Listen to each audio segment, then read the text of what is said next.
আসসালামু আলাইকুম।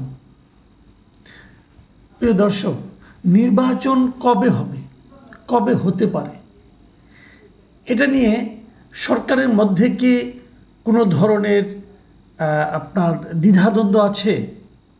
এই প্রশ্নটা ইদানিং খুব তীব্র হয়ে দেখা দিয়েছে। আমার কেন যেন মনে হয় সরকারের মধ্যে দুটো ভাগ আছে। ডক্টর ইউনূস সহ আরও কেউ কেউ উপদেষ্টাদের কেউ কেউ তারা চাচ্ছেন যতটা দ্রুত সম্ভব নির্বাচনটা দিয়ে দিতে। এটা আমার ধারণা, বিভিন্ন তাদের কর্মকাণ্ড দেখে আমার তাই মনে হয়, সেটা আপনাদেরকে আমি ব্যাখ্যা করব। আরেকটা অংশ দেখছি, তারা চাচ্ছে যে নির্বাচনটাকে কত দীর্ঘায়িত করা যায়, মানে ডক্টর ইউনূস সহ এই অন্তর্বর্তীকালীন সরকারের মেয়াদকে যতটা সম্ভব দীর্ঘায়িত করা যায়, এই ধরনের একটা পরিকল্পনা তাদের আছে। কেন তারা দীর্ঘ সময় থাকতে চান, কেন আবার ওনারাই বা দ্রুত নির্বাচন দিয়ে দিতে চান কেন? এটা নিয়ে আমি কিছু ঘটনা এবং আমার কিছু বিশ্লেষণ আজকে আপনাদের সঙ্গে শেয়ার করতে চাই। প্রথমত দেখুন, শনিবার দিন রাত 8টার সময় একটা প্রেস রিলিজ আসলো প্রধান উপদেষ্টার অফিস থেকে। সেখানে কি বলা হলো? সেখানে বলা হলো যে শনিবার দিন মানে কালকে যে বিকেলে প্রধান উপদেষ্টা সরকারি বাসভবন যমুনায় জাতীয় ঐকমত্য কমিশনের সহসভাপতি আলী রিয়াজ এবং সদস্য বদিউল আলম মজুমদার তারা প্রধান উপদেষ্টার সঙ্গে একটা বৈঠক করেন। সেই বৈঠকে তারা এই সংস্কার কার্যক্রম কেমন চলছে, কাদের সঙ্গে কোন কোন রাজনৈতিক দলের সঙ্গে তারা এর মধ্যে কথা বলেছেন, আরও কার সঙ্গে কথা বলবেন, এগুলো তারা আলোচনা করেন। সেই বৈঠকে প্রধান উপদেষ্টার বিশেষ সহকারী ঐকমত্য গঠন বিষয়ক মিস্টার মনির হায়দার তিনিও সেই সময় সেখানে উপস্থিত ছিলেন। তারপর তারা সেখানে আলোচনা করেছেন। কি আলোচনা করেছেন না করেছেন সেটা তো মানে ওনারা যা জানিয়েছেন তাই তো হবে। সেখান থেকে প্রধান উপদেষ্টা প্রেস উইং থেকে একটা বিজ্ঞপ্তি মানে সংবাদ মাধ্যমগুলোতে একটা বিজ্ঞপ্তি পাঠানো হয়। সেখানে বলা হয় যে প্রধান উপদেষ্টা নাকি বলেছেন যে ডিসেম্বরের মধ্যে নির্বাচন আয়োজনে সংস্কার কার্যক্রম দ্রুত এগিয়ে নেওয়ার জন্য উনি তাগিদ দিয়েছেন। এটা 8টার মধ্যে এই বিজ্ঞপ্তিটা এসেছে। তো এই বিজ্ঞপ্তিটা আসতেই পারে যে উনি বলেছেন যে ডিসেম্বরের মধ্যে নির্বাচন হতে পারে, হবে এরকম একটা প্রস্তুতি নিয়ে আপনারা সংস্কার কার্যক্রমটা একটু দ্রুত অগ্রসর করুন। ঠিক রাত্র 9:15 মানে 1 ঘন্টা 15 মিনিট পর সেই বিজ্ঞপ্তিকে আবার সংশোধন করে সেই প্রেস উইং আরেকটা বিজ্ঞপ্তি দিয়েছেন। সেখানে অন্য সব ঠিক আছে, খালি ওটা বলেছেন যে ডিসেম্বর মাসের কথা উল্লেখ করা হয়েছে, ওটা ডিসেম্বর হবে না। প্রকৃতপক্ষে প্রধান উপদেষ্টা জাতীয় ঐকমত্য কমিশনের চেয়ারম্যান আগামী ডিসেম্বর থেকে 2026 সালের জুন মাসের মধ্যে জাতীয় নির্বাচনের লক্ষ্য নিয়ে সংস্কার কার্যক্রম এগিয়ে নেওয়ার তাগিদ দিয়েছেন। এটা হলো সংশোধিত বক্তব্য। এখন প্রশ্ন হচ্ছে 1 ঘন্টার মধ্যে এটা সংশোধিত বক্তব্য এলো কেন? একটা বিজ্ঞপ্তি প্রেস উইং থেকে দেওয়া হয়েছে। প্রেস উইং বিজ্ঞপ্তিটা কীভাবে দেয়? হয় তারা সেখানে ছিলেন, উপস্থিত ছিলেন, অথবা যারা ওখানে ছিলেন তারা এসে তাদেরকে ব্রিফ করেছেন। এই তো ঘটনাটা। এখন দেখুন, এই যে সংশোধনটা, এই যে ভুল কিন্তু কোন পয়েন্টে ভুল কিন্তু বিভিন্ন জায়গায় হতে পারে। বানানে ভুল হতে পারে, বাক্য গঠনে ভুল হতে পারে, এই সমস্ত কিন্তু ভুল হতে পারে। কিন্তু এখানে সবচেয়ে বড় ভুলটা কি হয়েছে? সবচেয়ে বড় ভুলটা হয়েছে ডেটটা নিয়ে। ওটা কি ডিসেম্বরে নাকি ডিসেম্বর থেকে জুনে? এই হলো মূল ভুলটা, এবং এটাই হলো এই মুহূর্তের সবচেয়ে বার্নিং পয়েন্ট। সকল রাজনৈতিক দল সরকারের কাছে একটা জিনিসই বারবার শুনতে চাচ্ছে যে আপনারা নির্বাচন কবে দেবেন, এবং এই জায়গাটিতে ভুল কেন হবে? নাকি আগে যা বলা হয়েছিল সেটাই ঠিক ছিল, প্রধান উপদেষ্টা সেটাই চাইছিলেন, কিন্তু পরে ওই যে বললাম আরেকটা গ্রুপ আছে যারা নির্বাচনটাকে দীর্ঘায়িত করতে চায়, তারা আরও 6 মাস বাড়িয়ে দিল। এটাও কিন্তু হতে পারে। আমি আরেকটা প্রসঙ্গ এখানে বলি। দেখুন, আপনি যদি শব্দগত অর্থ ধরেন তাহলে কিন্তু প্রথম বিজ্ঞপ্তিটাই ঠিক ছিল। কেন ঠিক ছিল আমি বলি আপনাদেরকে। যেমন ধরা যাক, উনি কী বলেছেন?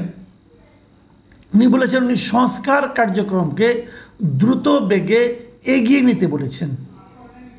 তারপর কি বলেছেন যে আপনারা মাথায় রাখুন নির্বাচনটা ডিসেম্বরে হতে পারে, নির্বাচনটা ডিসেম্বরে হবে, এইটা মাথায় রেখে আপনারা সংস্কার কার্যক্রমটা এগিয়ে নিন।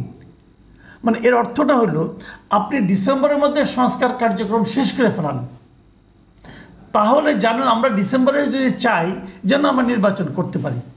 এখন যদি বলা হয় নির্বাচনটা ডিসেম্বর থেকে আগামী বছরের জুন পর্যন্ত হবে, এই জিনিসটাকে মাথায় রেখে অগ্রসর হন, তাহলে এই সংস্কার কার্যক্রমটা কোন সময়টাকে মাথায় রাখবে?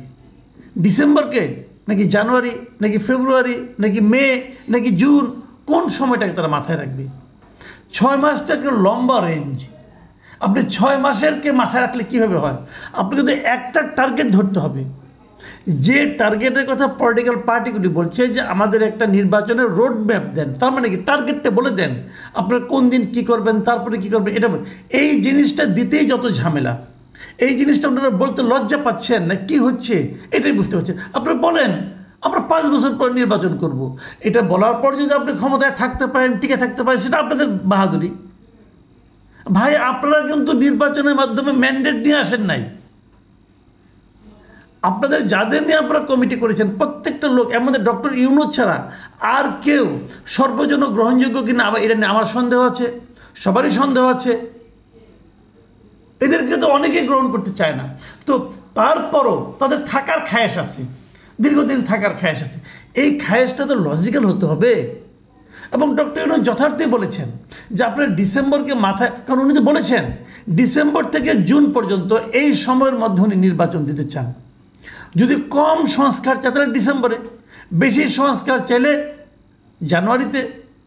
তো যদি পলিটিক্যাল পার্টিগুলো কম সংস্কারের দিকে ধাবিত হয়, কম সংস্কারের কথা বলে, তাহলে তো ডিসেম্বরে হবে নির্বাচন।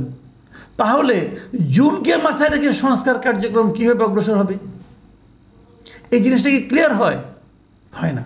একটা শুদ্ধ জিনিসকে এই প্রেসে আবার নিজেদের মতলব হাসিলের জন্য ভুল করে প্রচার করেছে। এটা হলো আমার বিবেচনা, আমার বিবেচনাও ভুল হতে পারে, কিন্তু আমি এই তর্কটা তুললাম। এটা নিয়ে আপনারা ভাবুন, আপনারা চিন্তা করুন যে আসলে কি হতে পারে। দেখুন, নির্বাচন জানুয়ারিতে হতে পারে, নির্বাচন ফেব্রুয়ারিতেও হতে পারে। ডক্টর ইউনূস উনি যখন বলছেন যে আমি পলিটিক্যাল পার্টিগুলোর সঙ্গে আলাপ করে নির্বাচন দিতে চাই, তার মানে কি এখানে পলিটিক্যাল পার্টিগুলো কিন্তু একটা গুরুত্বপূর্ণ ফ্যাক্টর।